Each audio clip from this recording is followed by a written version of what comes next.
السلام عليكم ورحمة الله وبركاته. بينما أحد الطلاب يتجول في القرية، لفت انتباهه امرأة كبيرة في السن ترعى غنمها في الصباح ثم تعود إلى منزلها المتواضع في المساء.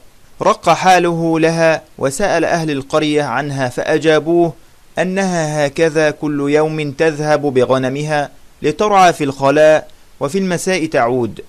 سألهم وأين أولادها؟ أجابوه بأنها ليس لها أحد في هذه الدنيا أبدا. سكت الطالب وذهب، لكنه شغلت باله حال هذه العجوز. وفي يوم من الأيام بينما هو يراقبها اقترب منها ليحدثها، سلم عليها فردت السلام. سألها عن حالها، أجابت أنه ليس لها أحدا في هذه الدنيا، وأخذ يتجاذبان الأحاديث. فسألها عن أمنيتها في هذه الدنيا، أجابت أتمنى أن أرى الحرم المكي والمدني وآخذ عمرة وحج، ولكن لا أستطيع لأنه ليس لي محرم يسافر معي.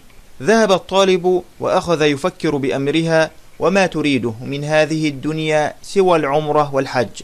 حينها آتته فكرة بأنه يتزوج العجوز ومن ثم يذهب بها للحج والعمرة، وإذا عاد طلقها، وبذلك يكون قد حقق لها أمنيتها. وفي الصباح ذهب لأحد المشايخ ليخبره بما أراد فعله.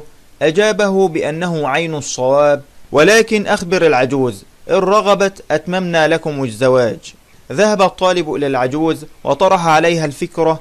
أجابته بأنها موافقة على ما أراده، ثم عقد قران الطالب على العجوز، ومن ثم ذهب بها إلى مكة والمدينة وتركها حتى طابت نفسها، فأدت فريضة الحج وأخذت عمره ثم عادت، وعاد معها. وحينما عاد أبلغها أنه انتهت مهمته وهو يريد تطليقها.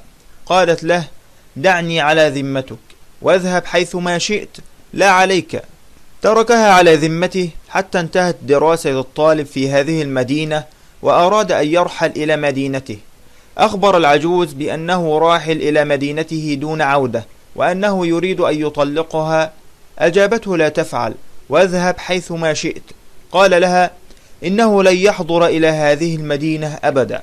رضيت بذلك، لكنها رفضت أن يطلقها.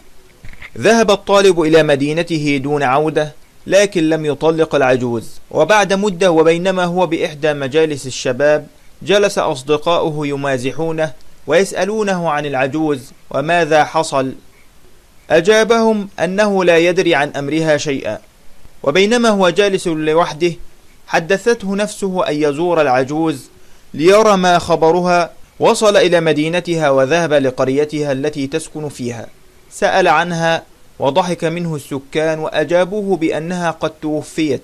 حزن عليها، وبينما هو كذلك قالوا له بكل سخرية أتريد ميراثك منها؟ اذهب إلى منزلها المتواضع لتحصل على بقايا أغراضها القديمة.